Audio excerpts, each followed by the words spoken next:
gave you he was doing charades. Yeah. Hello and welcome to Previously On, a Damage Control podcast production. I am Cody. An award-winning podcast. I was getting there. How quickly his voice changed. You didn't read his lips. Sorry. An award-winning. I was getting there. Sorry, Satan. You are forgiven, child. Oh my god. All right, and I'm out. No, come back. It's nice down here. All right, Daddy. Wait. Why you gotta make stuff weird? Wait, no, seriously, come back here. Hold on. You owe me $20. Hello, welcome to Previously On, a The door's locked. award-winning Jiggle the show handle. of Damage Control podcast and production. Close enough. I am Cody, your movie executive, asking my team to come up with the next big blockbuster. The theme, movie ideas that we have previously pitched when we have won.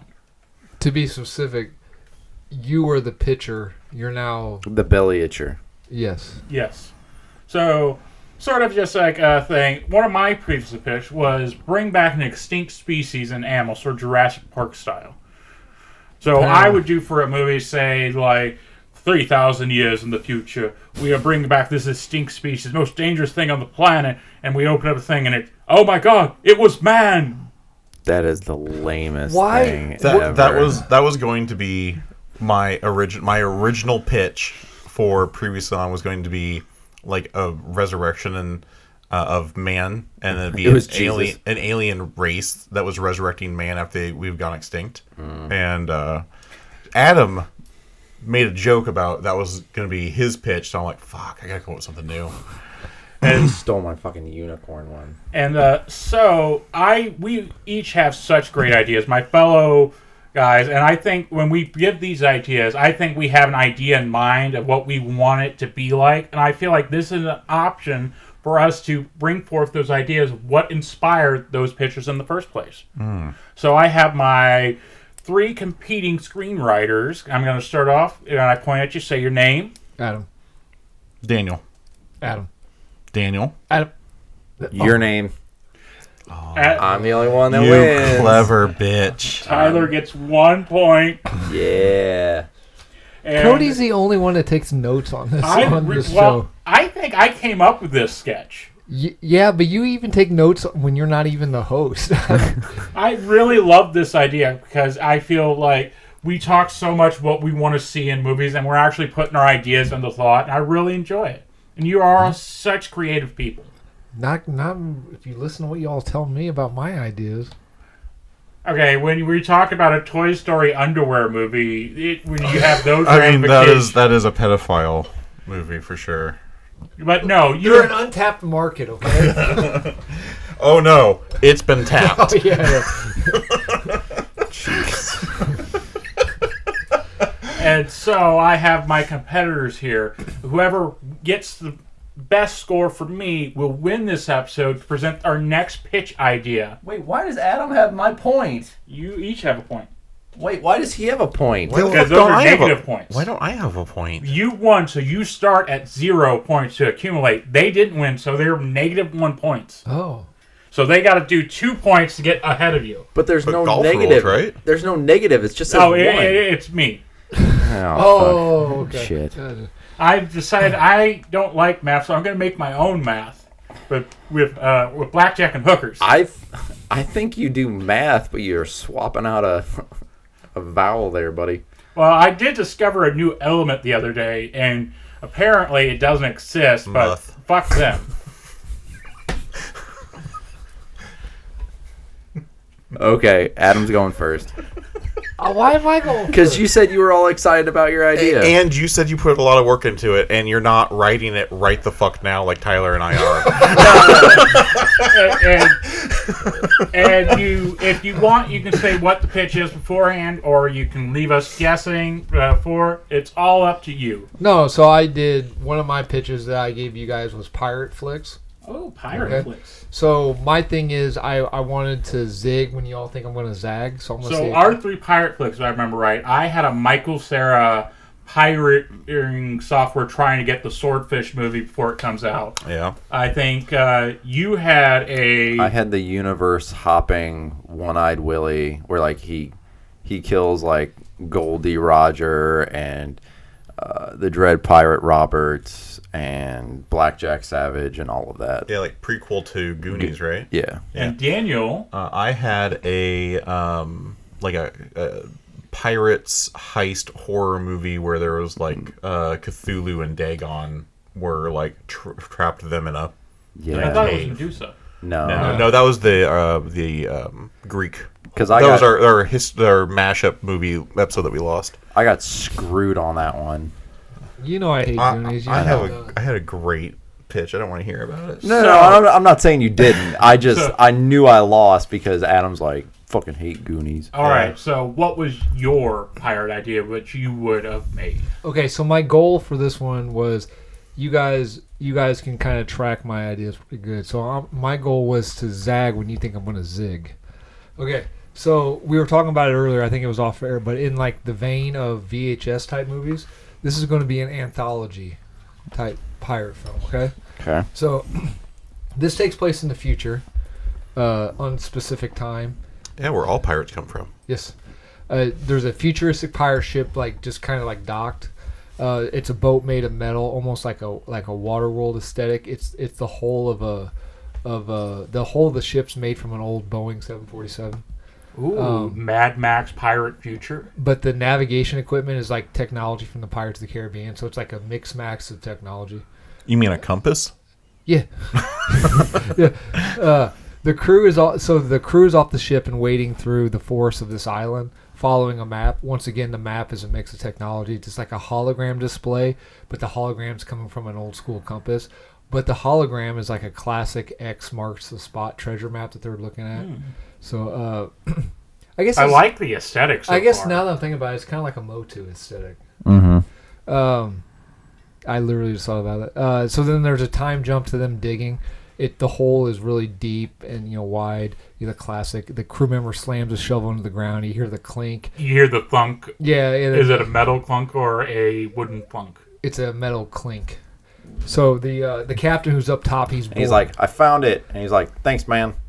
So the captain who's like half asleep because he's been just waiting, he jumps up. He comes to attention. He's like, bring it up. Thanks, man. So the treasure chest, it's an ornate looking footlocker, but it's all made of metal, keeping with the themes of the mist technology.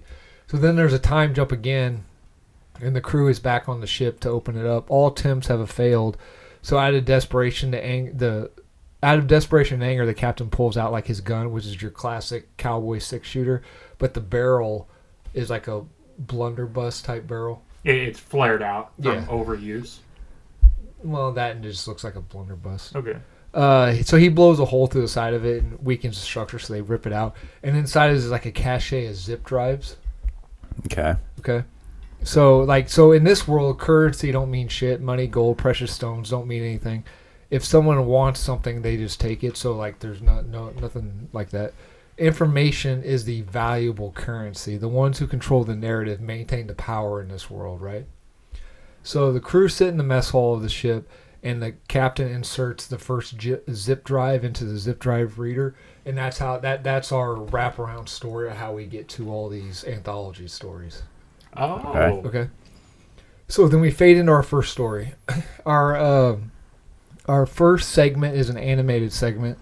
It's done in the vein of like a biopic, like the Elvis with a Walk the Line, but it's animated.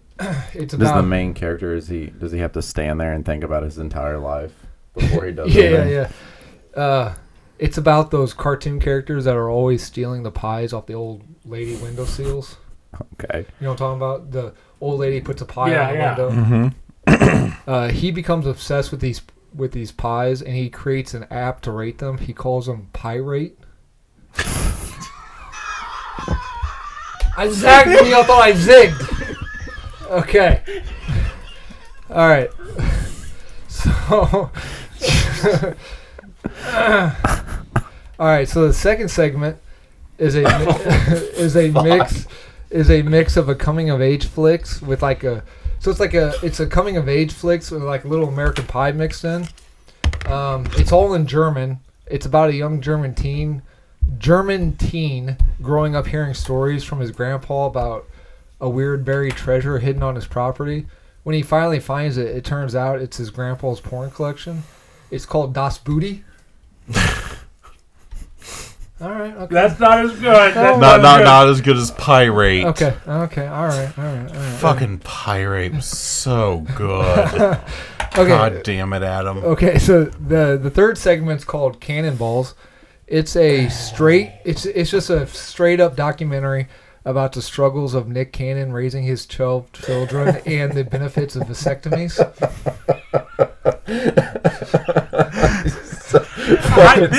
This feels like a found footage meets movie 43. Yeah. It absolutely sounds like that. Okay. All right, so there's 5 segments, so that was the third one. All right, so the fourth segment, it's a little something for the adults. It's another animated segment. It's another animated section. It's an adult. Is it animated? Yeah, it's an adult softcore porn starring Groot. It's called Shiver Me Timbers. Okay. No, I nothing. tried. You put the best one first. Well, it's also now that you've done the first one, you're waiting for the next one. Yeah. So it loses its impact just a hair, but it's still a good one. Okay. Pirate. All right. And the fifth and final segment is done in the vein of like old grindhouse flicks, shot on 8mm or old stock for 36mm. Light bleeding into the film, scenes missing, that kind of stuff. But it's going to be done like really sleazy and exploitative, like the old women in cages subgenre of, like there was, like nude women in prison subgenres of. Like for some reason the uniform is a bikini. Yeah, and it's always hot and sweaty, and there was always girls for some reason just fucking each other and shit like that. And they're all just obnoxiously hot. Yeah, and it's going to be it's about the whores from Tortuga, from the Pirates of the movies and the rides. It's called Lock, Stock, and Two Smoking Winches. That's a Colin Mockery level pun that I think. That's good. Lock, stock, you do not disparage Colin Mockery like that. And 2 barrels winches. No, it's 2 smoking winches.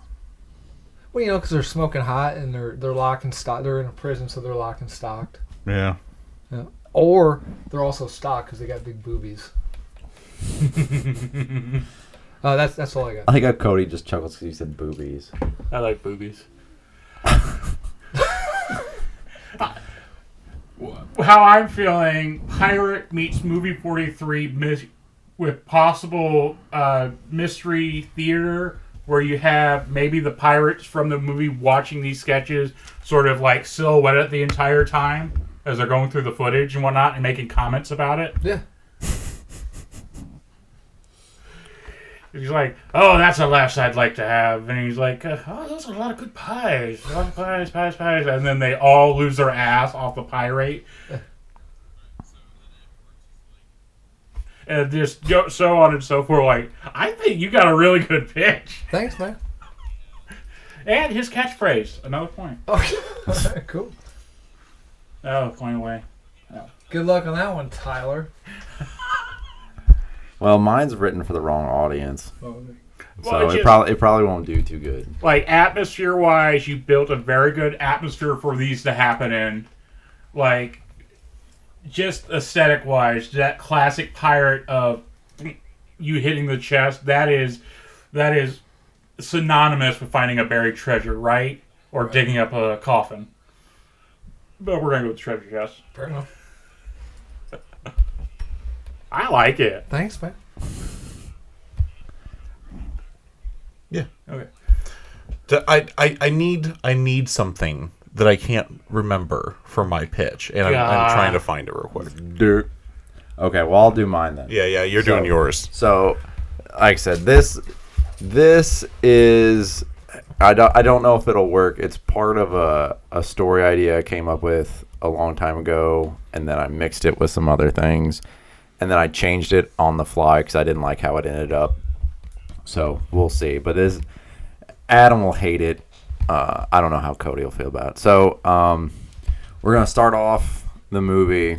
It's panning through a large city, and we kind of come up on this skyscraper, the tallest building in this city, and then we go in through the top of the building and kind of follow like these pipes through like the inner workings of this the skyscraper, and then it comes down to the basement where we have our main character, and he's going to be played by Noah Wiley, bearded Noah Wiley. I don't know who that is. Give me more. The librarian. Ooh, okay. He was in The Pit too, Falling Skies. ER. Yeah. So he's our main character. His name's Ben. So he works at this building as a night janitor. Story's gonna progress. He's there with his friend. His friend doesn't have a name. He's played by Jake Johnson. Yes. We'll call him Frank for Adam's sake. Even better. So he's talking, and then he's kind of like scribbling on some papers, and Frank comes down. He's like, it's time for your meeting. And he's like, I'm not going to this shit. He's like, it's all a big misunderstanding. I don't need to go. And he's like, it's court ordered. We got to go. He's like, I'll go with you. Let's go. So they go to this meeting, and it's for people that had attempted suicide. Ooh. And this guy, he's sitting there, and everyone's, sharing. And he kind of like every so often, like he'll lean over to Frank, and like he's got like a horrible dark sense of humor. Like someone will be talking, and he's like, is it him or Frank that's making the joke? Ben. Frank's just kind of there to make sure that he went. He's like, yeah, this guy tried to take a bath with his toaster. He's like, I call him Sparky, and then like he'll be like, that guy put a gun in his mouth. He goes, I like really like horrible, like insensitive names. And so then like it comes to Ben, and he's like, I'm just here because you guys don't believe the real reason what happened. So I'm just here because this keeps me out of a lunatic asylum. Is this a Ben 10 movie? No. Oh. So It's the only Ben I can think of. This is a very like low budget indie type movie. All right. You like don't Garden State type thing. Yeah. So like it's flashing between these meetings that he has to go to, and the female character, which I don't think the age would work, but it's the chick from The Penguin, Kristen. I'm not gonna butcher her Italian last name. I'll let Daniel do it. Vianovich. Militoy? Yeah, she played the mom in How I Met Your Mother. Oh, She played her. Sophia Falcone in The Penguin. So she's Ben's ex. She doesn't have a name. We can give her a name if we want. But like you find out, so like the scenes of them together are their relationship. So it's kind of like, I guess if you want to throw in like 500 Days of Summer type in there. So like you kind of like, it's intersplicing 3 different sections, Frank and Ben working and just like having like random kind of weird conversations, kind of like we have. Where do they work at?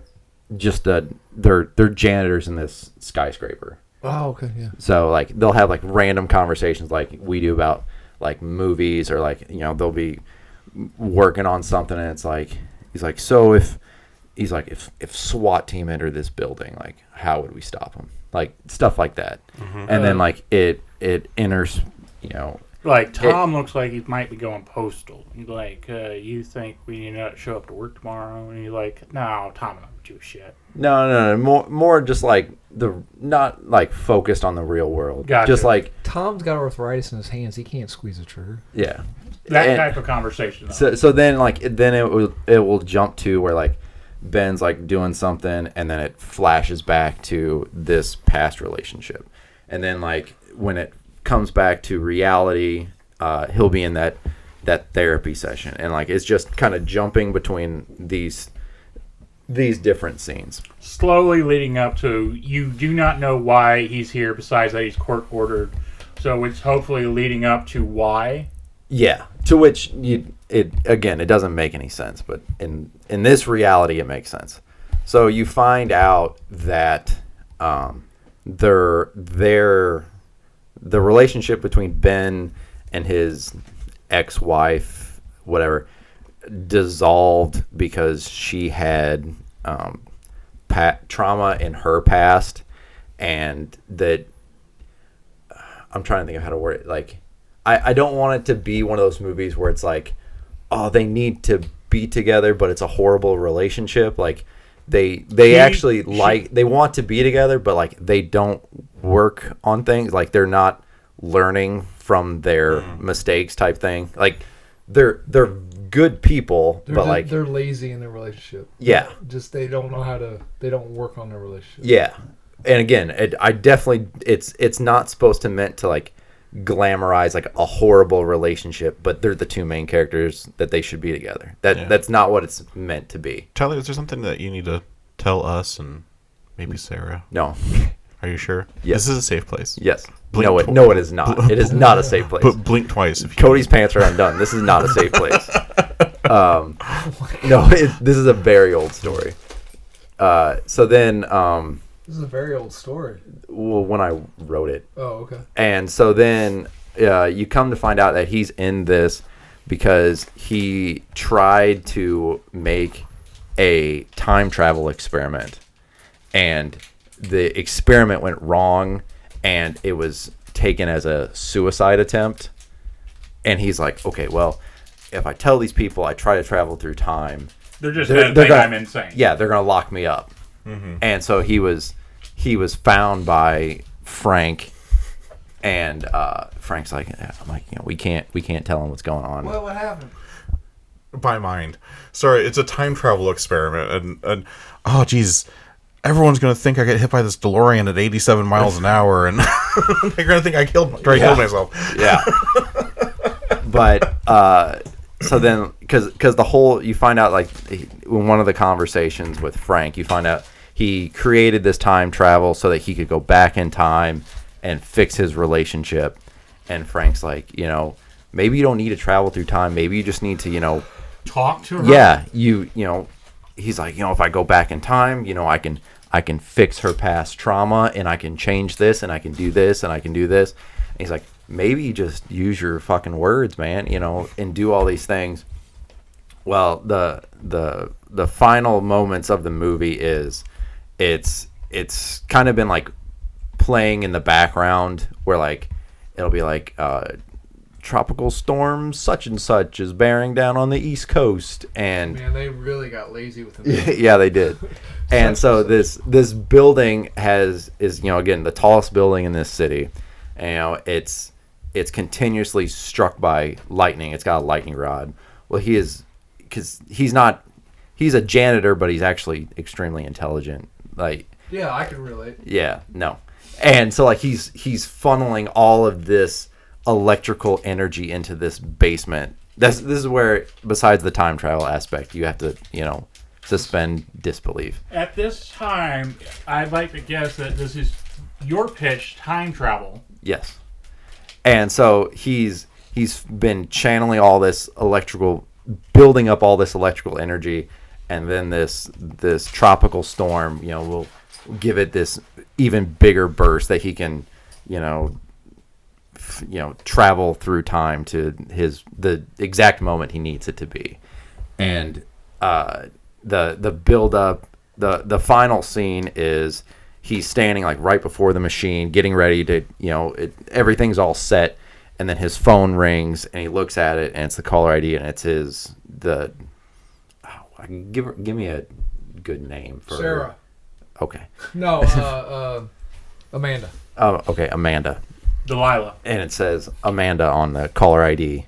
So then it's just kind of like him standing there, and it's the machine is in front of him, and he's like, okay. So then it's, do I answer this and fix it this way, or do I travel Do I have a do it simple this way? conversation with the woman I love, or do I go back in time? Not necessarily a simple. Do I put in the effort this way, or do I go this way?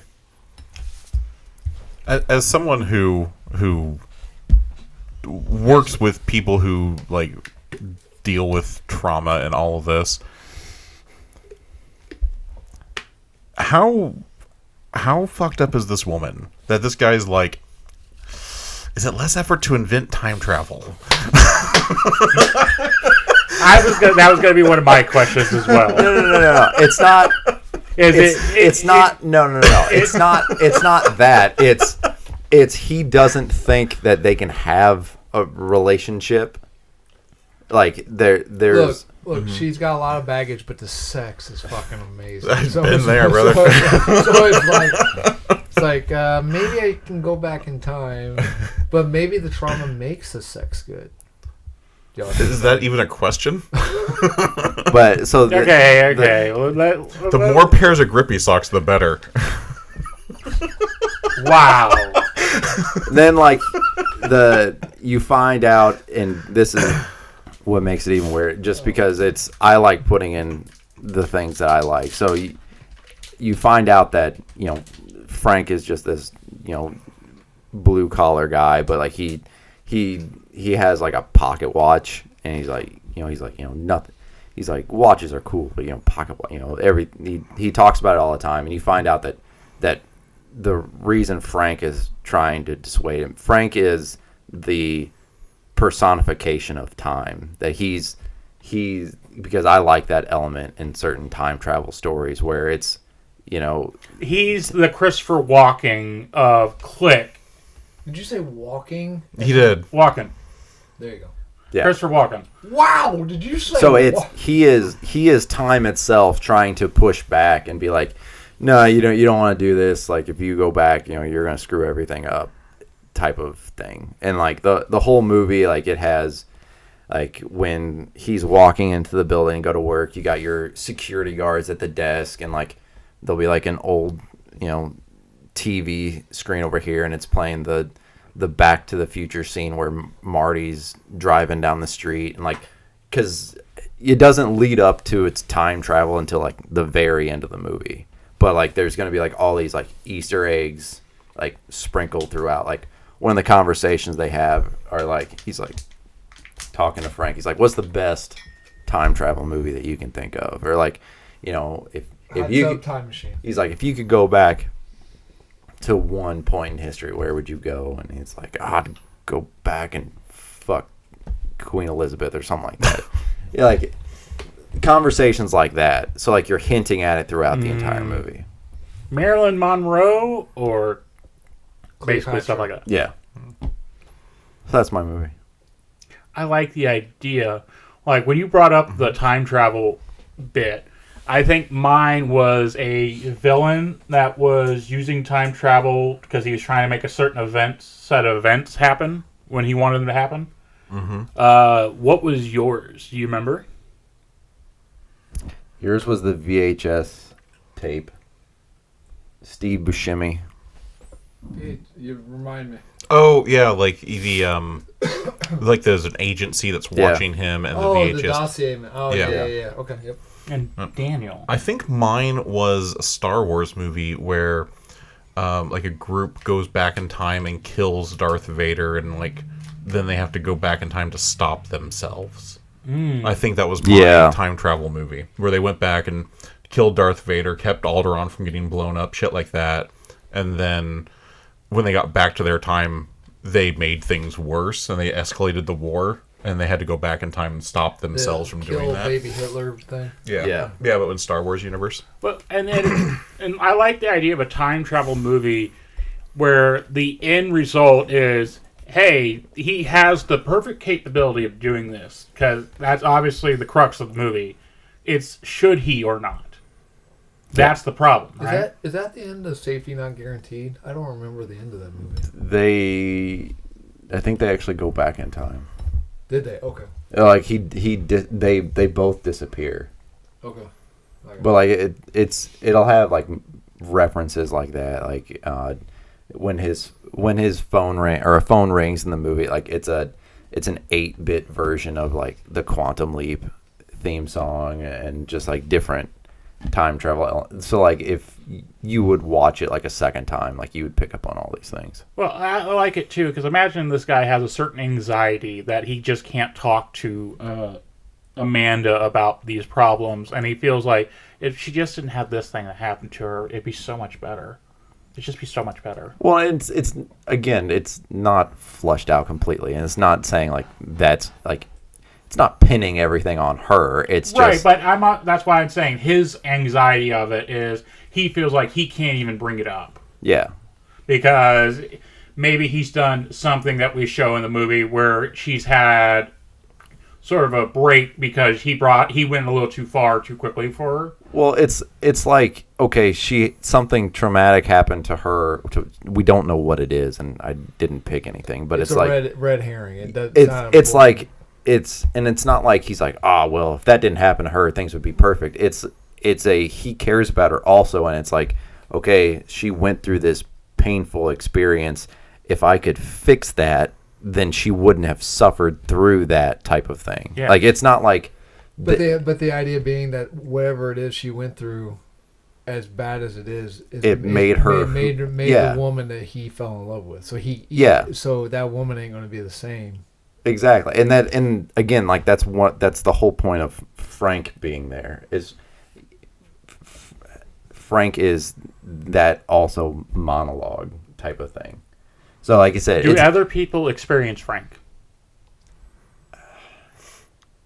I don't know. I think it would be better if you shot it like Sixth Sense style, where like he's in the room and you can like set up fake shots where people are interacting with him, but they never actually interact with him. In my opinion. Yeah, like you have two people talking, and then you go back later. Frank was basically overshadowing somebody else that he actually talked. But I don't think you would go back.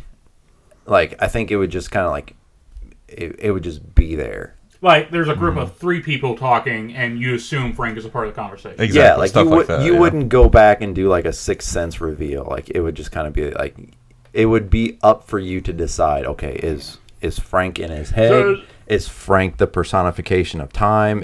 So Frank would become a MatPat theory of like, is Frank actually able to interact with anybody besides our main character? That'd be the case if MatPat actually did fucking theories anymore. Yeah. Like he's what I meant. I'm still heartbroken. He's like the janitor in the first season. No forgiveness for MatPat. He's like, is he real? Like, is he, is he just inside his head?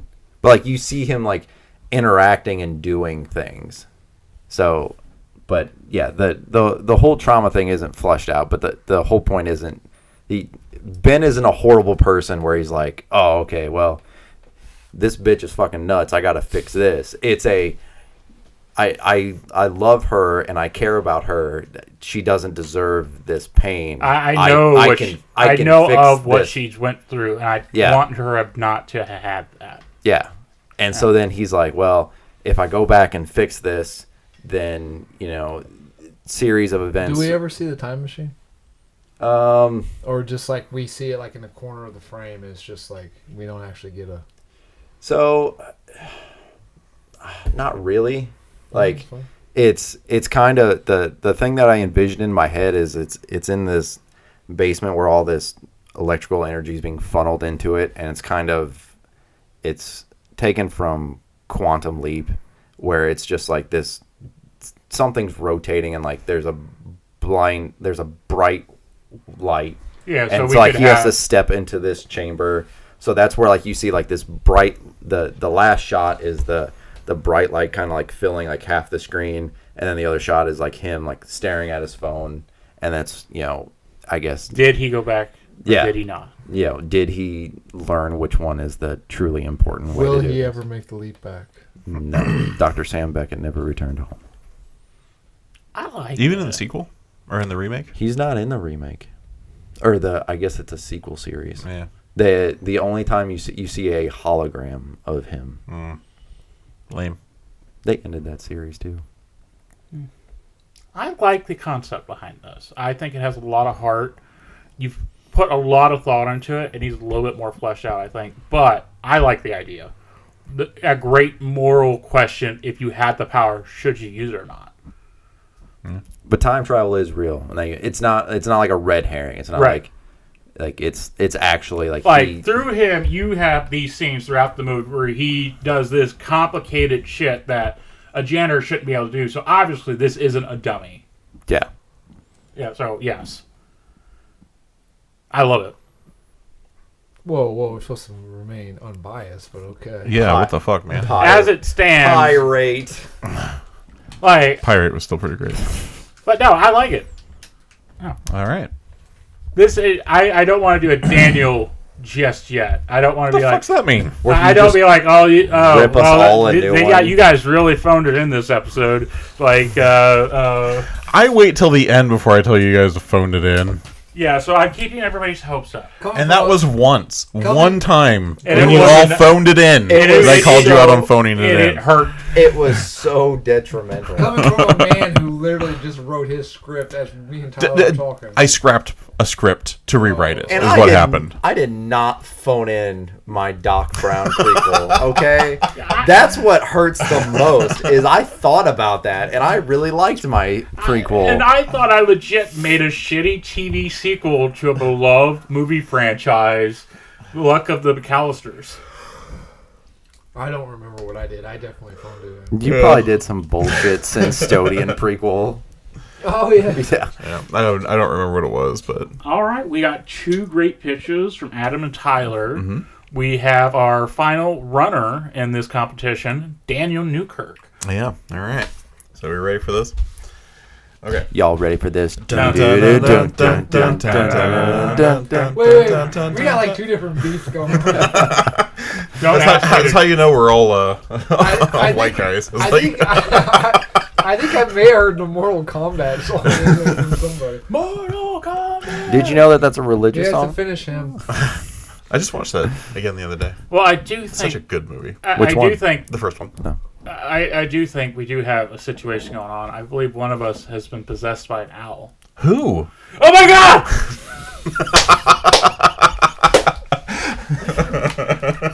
I got a pee, and that didn't help.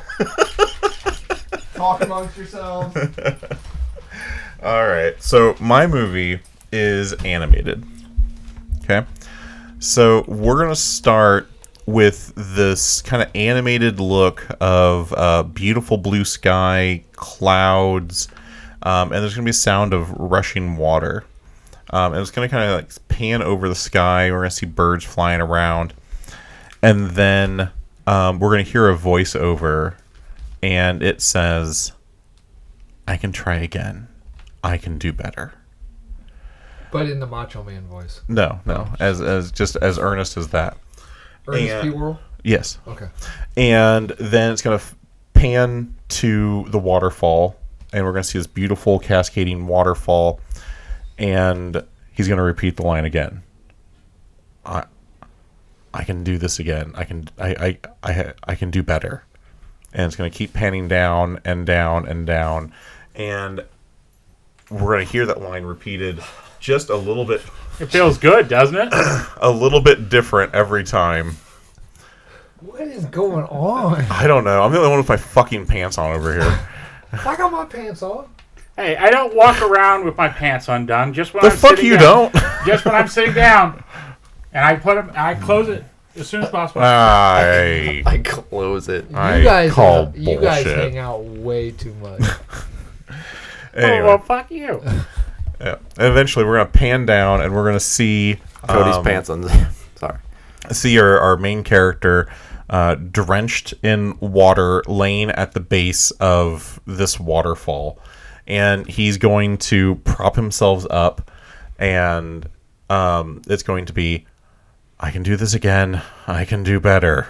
And then we're going to hear that again and again and again and again and again. And like it's going to speed up, speed up, speed up, speed up. And then we're going to see after images of him laying at the base of this waterfall multiple times. Just like, and like after images and images of him just like in different positions of exhaustion and disarray across the bottom of this waterfall. And the water at the bottom of the waterfall or off to the side, like on the gravel bed or something. Like on the beach or gravel bed or whatever. Okay. All right. And then it's going to be suddenly this is going to be like we're going to suck all of the audio out of the track, just like dead silence, and then we're going to see him laying on the ground staring at the sky, and he's going to say, I can't do this anymore.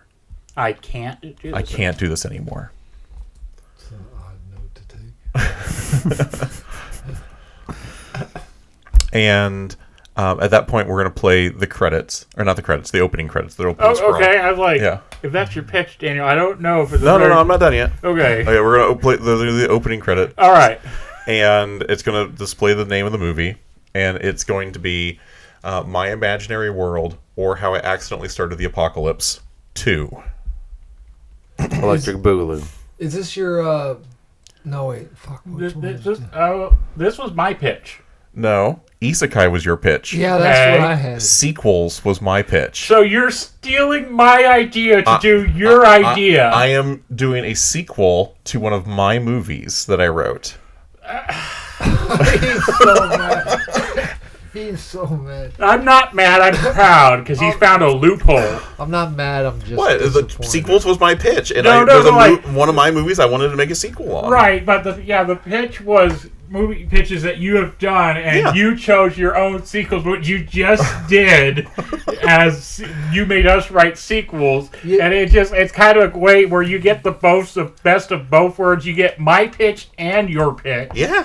and you get you get two of my pitches and one of your pitches. So it's a three-fer. Pitch, please. What was that laugh you just threw out there? Did you really give him a point for that? That was pretty good. Yeah. Pitch, please. Thank you. I'm sorry. Yeah. That's So- bull pitch. I will die from a pun. That's bull pitch. That has to be funny. Fuck. You're trying too hard. All right. So yes, my pitch for this one is I'm going to take my idea of making a sequel for a movie, and I'm going to make a sequel to my isekai movie. Which my original isekai movie was about this guy, an American guy, who fell into a waterfall, struck by lightning at the same time, and he was transported to this medieval, ancient Japanese world where he is the only person with creativity.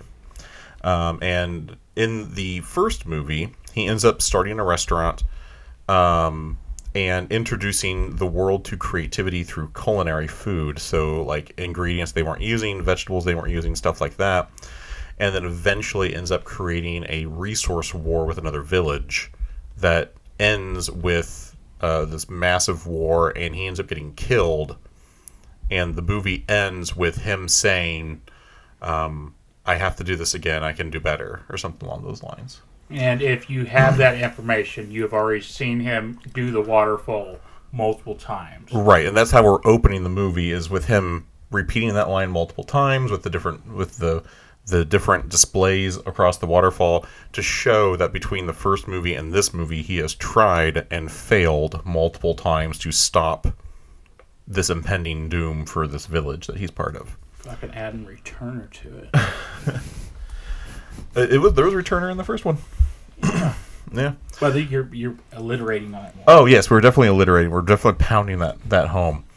So he A returner, isekai has sort of a kind of a few offsets. Isekai, you go to a world that's not your own. Returner is you usually return to a point in the past of your own life so you can try again. Is he mansplaining this to us, Tyler? Yeah. I think he is. Yeah. Yeah. His legs were wide open. His pants are wide open. Yeah. Yeah. And All right. if you want more points, get under that fucking table. Yeah. Jesus. God. You put him in charge of something, and I damn. know. The Dom and Cody comes out. And, ooh. Good Yeah, this lord. is why I feel like I shouldn't be a boss of anybody because I turn into a real asshole. I noticed. You are what you eat, I guess. Jesus. Yeah. That's why I have You that know, knife. you know who he sounds like? Have you guys seen that those YouTube shorts? It's a it's from the Gromlings, like ad-libbing comedy troupe. He's got like a bowl cut, and his thing goes, yeah, It was he walks in and he goes, "Is there a black person here?" Is there a black person? Oh yeah, black God, purse. I love that guy. Yeah, every now and then, so Cody, funny. every now and then, Cody goes, I heard there was a black person. Oh, here it is. Black purse. A black purse. Yeah, that's what I said. A black person here. There's a white person here. No, I don't need one of those. I just need yeah. Every now and then you say that and you make me think of that guy. God, that skit is so funny. And so all the rest of them are really funny too. And that whole verse of skits or whatever. But all right, your character has failed multiple times. yes, and he starts with the "I can't do this again," and we're gonna see him kind of pick himself up, depressed, and he's gonna trudge back into the village, go to his restaurant, and he's just going to look at the bag of rice and no other ingredients, and then he's just gonna start cooking rice, just depressed. No seasonings, no flavor, no vegetables, nothing. Just cook rice, serve rice, cook rice, serve rice, cook rice, serve rice. What is he writing? The shit I don't he know. takes notes on is What did he write? Oh, shit, that makes sense. Okay. Did you for just write Blue rice? Sky, Sound of Water, Returner, No, I no, Can no, Try no. Again, Do Better, Sea Main Base of the Diving, credits, Starting a Restaurant, Starting the Apocalypse, Depressed. Yeah. And we're going to see him kind of go through those ghost after images that show that he's been doing this for some time, where making rice, serving rice, making rice, serving rice.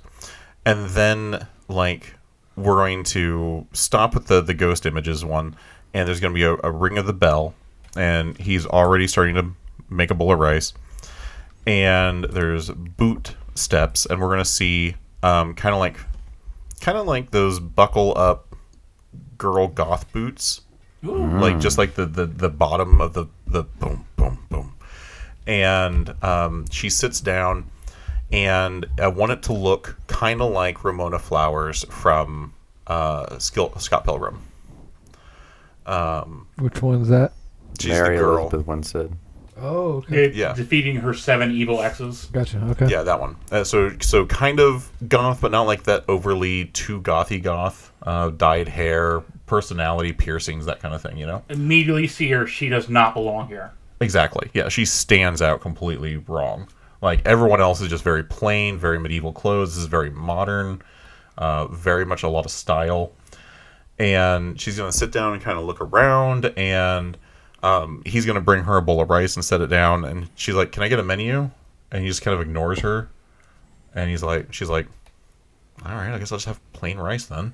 So she eats the rice and is like, "Nope, you couldn't throw anything in this, like soy sauce or vegetables. Could you fry the rice?" And something along those lines. And this guy's going to stop and look, and he's kind of like register that. Like, she is so out of place, but he is so stuck in his routine. This, even seeing her who does not belong, doesn't break until she physically talks to him. Right. Yeah. So like that was kind of like the MO from all of the characters, like the NPCs, the background characters or the side characters that came from this world. He was the only person with creativity, and he has had his creativity and innovation drained by this constant failure, by this depression. And here is this person who is very different from everything that he has known for a long time, and it kind of starts breaking it. And he's like, "Yeah, I tried doing that once, but it didn't work out so well." And she's like, "What do you mean it didn't go so well? Here, I can find you some stuff to throw in there." And he's like, No, don't do that." And then she kind of runs out, and then he's like, "Ugh." And then he kind of goes about his day, and then she comes back with ingredients, vegetables, oil, stuff like that. And she's like, "I can show you how to cook, and it could be really good." And he's like, "No, you can't do that." And then she kind of takes over and shows him. And you start seeing like some of the innovation and creativity start to come back to him. And Okay, sorry, just to pause the scene. She's cooking. She messes up. He cooks, and he like, "You're not doing it right." And he steps in to stir fry the rice real quick. And she's like, "You do know how to cook," and he's just a scowl. yeah, exactly. Does he that do kind it? of stuff. Does he do it like in 1980s movies where he's like, no, you're doing that all wrong. Let me show you. Oh God! I didn't know you were reaching for me. That scared me. What's the song from Ghost that was playing? when that's happening. Oh, when they're doing the clay pot thing? Yeah. Oh, I have no idea. The song from Ghost here. Oh, my love. Whatever that is. Oh, yeah. No, keep talking. I'll find it. Yeah, all right. Anywye, so... No, Adam. Square hammer. Adam. Yeah, square hammer. Adam, you're doing that all wrong. Here, let me show you. You scared the fuck out of me. I didn't know you were reaching for me. You thought he was reaching past you? I didn't know what he was So, doing. you like, for your viewers at home, Tyler just tried to hug his brother, and Adam just freaked the fuck out. I did freak. I did not know. No, you it's were like doing Adam You don't thought remember that that he trope was, in like that every Tyler was romantic reaching for comedy something on ever? the shelf, but then he felt the one hand on his front side, and he went, ah! It was more like human contact. I don't get it very often, so it scared me.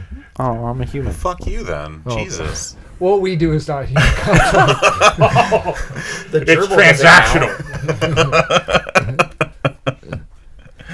Anyway, so he's going to shut the store down, just like close for the day, and he's going to sit and talk to her.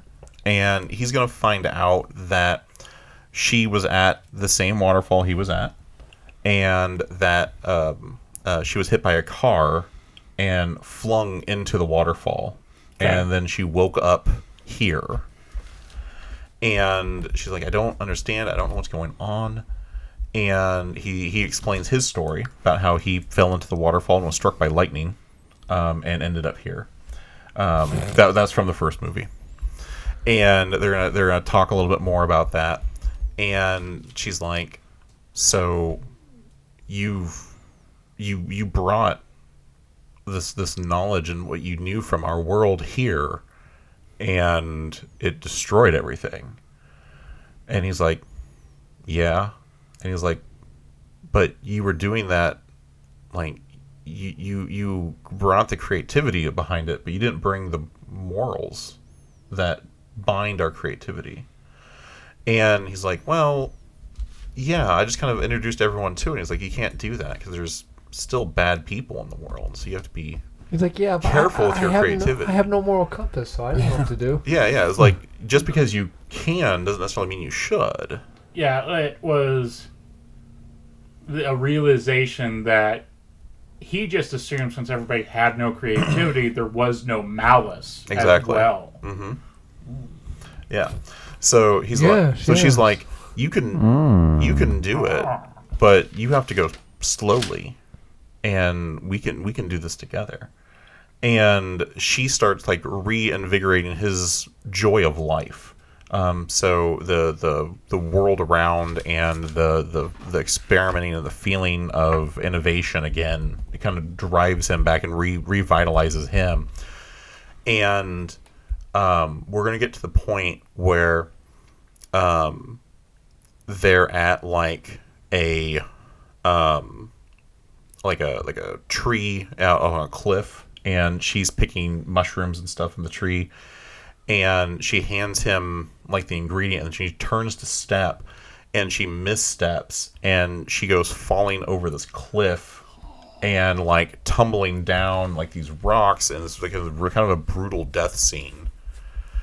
And he's just gonna stare at it like, what the fuck? And he's gonna stare for a moment and like, no, I could do better. And he's going to jump off the cliff and tumble down the rocks and be killed as well. And then he's going to wake up at the waterfall with her there as well. All right. Okay. And she's going to look over and was like, I died. And he's like, yeah, that's happened to me a few times. We just come back here. And she's like, so we can't die. We just come back. And he's like, well, yes, but everything will be back the way it was when you first showed up now. So all of the things that we did, we'll have to redo. And she's like, so we get to do all the things that we just did and had a great time again? And he's like, well, yeah, I guess we can. And they continue through And he still gets friend zoned. Oh God, that's gonna immediately lose Daniel. That if it is a friend zone situation where it's like, well, no, actually, I met this nice guy here, and I like him better than you. Like that's an instant lose. I'm just saying. Yeah, I hate that trope. You know, of I'm people. picturing in my head. I'm picturing the chick who played Theo in House on. Or yeah, you could do that. Yeah, and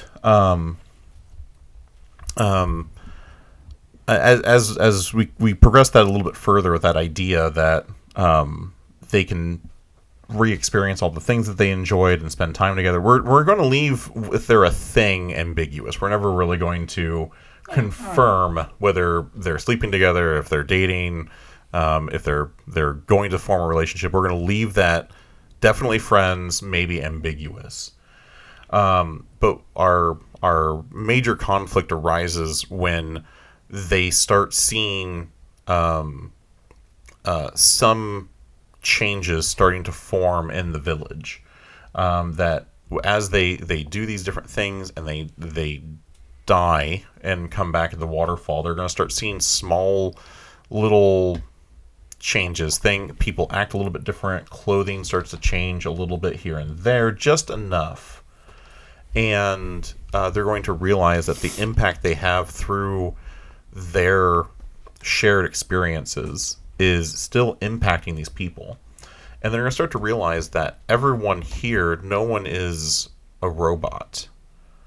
Everyone is here for the same reason that they are here.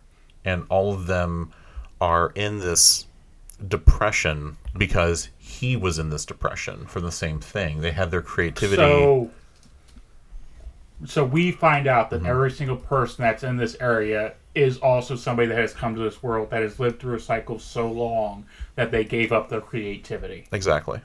Oh. Yeah. So through his creativity and her joy of life, they start spreading and kind of infecting everyone, like with that little bit extra. And we find out that these people they've lived and died in this world so much that why bother? Like none of this matters because nothing lasts for a long time. And it's through her kind of like that positivity that now you get to experience all of these things again that you enjoyed the first time, and that whole new mindset sparks that creativity and that joy, and it's going to kind of spread out. And we're going to see through the culmination of all of this that the restaurant starts booming. He starts including these ingredients. And through this kind of shared experience, that the apocalypse that he's been trying to avoid finally stops avoiding. Because even though there are malice in the world, the infection of the positivity and the morals and the optimistic outlook that she brings, coupled with his creativity and inspiration, is able enough to avoid the major conflicts that cause their world to end. Okay. One. Is this an afterlife purgatory situation? Unknown? No, I'm getting to that. Okay. And then eventually we're going to at the closing, we're going to see the waterfall again and the rushing of the water, and this guy stands up and he's lost and he's confused and he looks around and he sees him and her, and they smile and they hold their hand out and they're like, welcome. And then it's going to show the splash screen again, the title screen, and it's the My Imaginary World, or How I Accidentally Caused the Apocalypse. And then it's going to be like scratched out, and it's going to be My Imaginary World, or How I Learned to Enjoy My Afterlife. I thought that was applause. I didn't Do the applause. Do the applause. I thought it was. I don't have it. Sorry. I thought it was. That laughter. Yeah, and that's the end of my pitch. Okay. I liked it. I liked it a lot. Thank you. You hit on a lot. I'm gonna say it. You hit on a lot of stuff that I like. Oh, good. Yeah, so I'm glad we let Daniel go last, so that we don't have to try and like trudge through. you hit on a lot of stuff I love. There's not a bad pitch among these. Oh at yeah, all. they were all Except good. for Adams. No, The Adams pirate good. was pretty good. Like Adam hit at my comedy, but if you're trying to have it like if you're gonna have the time frame of these in my visual acuity, yours not gonna stick around as the other two. How is he able to bust out like some random ass words, but then he trips up on like the and Walking. yeah. Oh shit! Oh, I'm sorry. Ignore that. We'll come back to it after you choose the winner. But After you choose Daniel as the winner. Daniel, I don't know about that, but you hit on a lot of stuff, and you hit on a lot more notes that I wanted to see out of your isekai that I like. You did a lot of that slice of life aspect that I love in a lot of Japanese anime. Just that living life to the fullest. That consequences have actions. Returner is a really big aspect, and sort of like if you could live forever, yeah, I feel monotony would eventually get me. Exactly. If you lived forever and nothing was special anymore, I think you become a mindless zombie, just existing. And like that's one of my things. I don't want to live forever. I know it's a lot of people's idea of like, hey, I'm gonna live forever. I think eventually you see all, you do all, and now you just fucking exist forever, and you're fucked. In my opinion. yeah, I can see that. I don't know. I'll let you know in a couple hundred years. Fucking hot goth sort of girl, yes. Yes. The will they, won't they atmosphere, which is a great atmosphere that's always included in a lot of Japanese media. I like it that you're just not going for the sex version that's just selling tits. Notice how he didn't talk about ours this much. I talked about yours and yours. Jealous doesn't look good on you, Tyler. I've already You know what said looks it. good on me? Nothing. Exactly. All right. I think I'm find ready you. to make my decision. Okay. Do do do do do do. Jesus Christ, Cody, you threw me off. I'm pretty good. Fucking hell. Yeah. Why you gotta be so white and can't keep time? Adam, I think your pitch was generally good. I like the puns. I like the idea of... I love your world. I don't think it stands the test of time, but it'd still be on my shelf. Adam in third place where he's used to being. Tyler, What's weird is Adam's normally in fourth when there's only three of us. Tyler, Oh, I fuck. love the morality of your movie. I love the idea of having the means to do this. Should I do it? I love the idea of... I personally have people in my life who I want something that has happened to them not to have happened. But I had that power. I think I'd do it in a second. You know, that atmosphere, that thought. Daniel, you have made isekai that is right up my alley that I would watch. That is fun, that hits on all that stuff, and I think it'd be really popular. Cool. So I'm going to choose myself. Daniel, All right, Cody, give a round of applause. Daniel, I am choosing you as a winner. You Oh, had, awesome. I think you redeemed. Big shock. You did a number of things. You turned my own prompt against me and did a 3-prompt steal. So I think that's a pretty good loophole grab, and I like a good loophole grab. Yeah, I bet you do. Yeah, I do. This explains why Cody's pants are always undone on that side of the table. Yeah. Is that why you go to like white collar crime trials and you talk about when like the the criminals talk about how he got away with it through a loophole and you're in the back of the court just fucking jerking off? Oh, Yeah. Abuse that legal system. Hey. Abuse that legal system. Abuse that legal system. All right. My new catchphrase. okay. Abuse that legal system. Yeah, I'm incredibly flattered. I did not expect my pitch to go over that well, especially because I scrapped it at the last minute. My original pitch. Wait, that was a last minute pitch? Yes. Oh my god, that invalidates it. No. Yeah.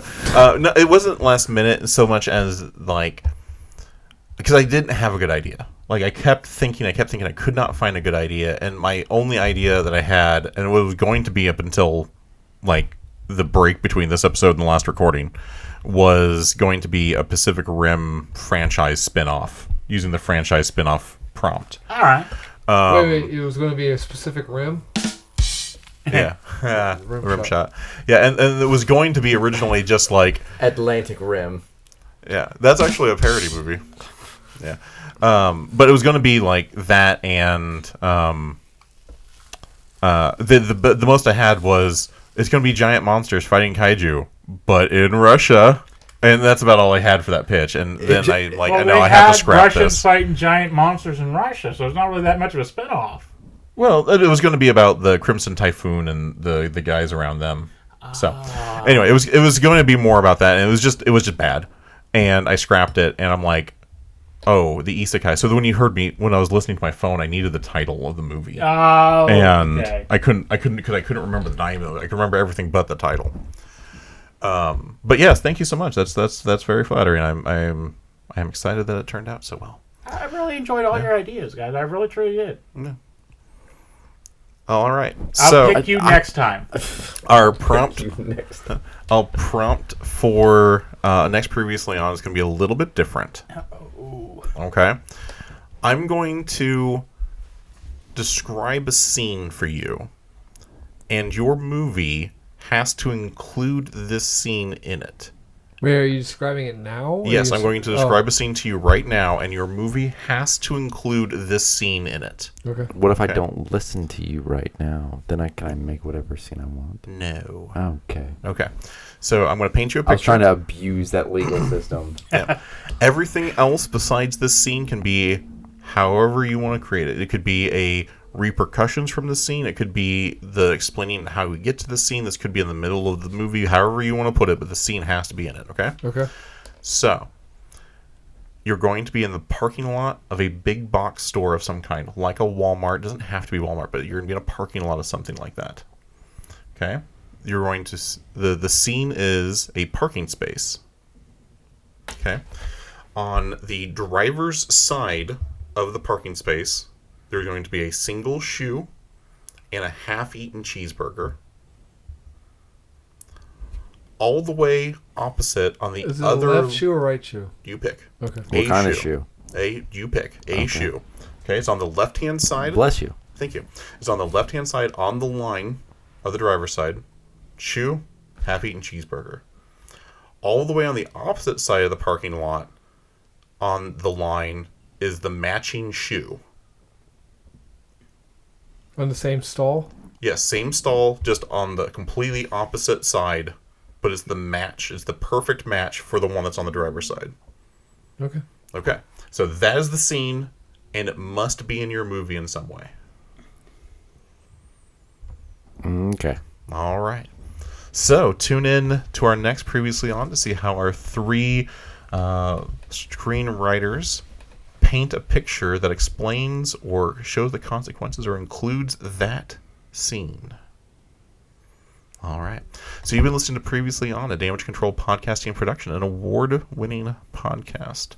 Make sure you check out new episodes every Monday on YouTube, Apple Podcasts, and SoundCloud. And then please check out our social medias on Instagram and Facebook. Adam, push the button.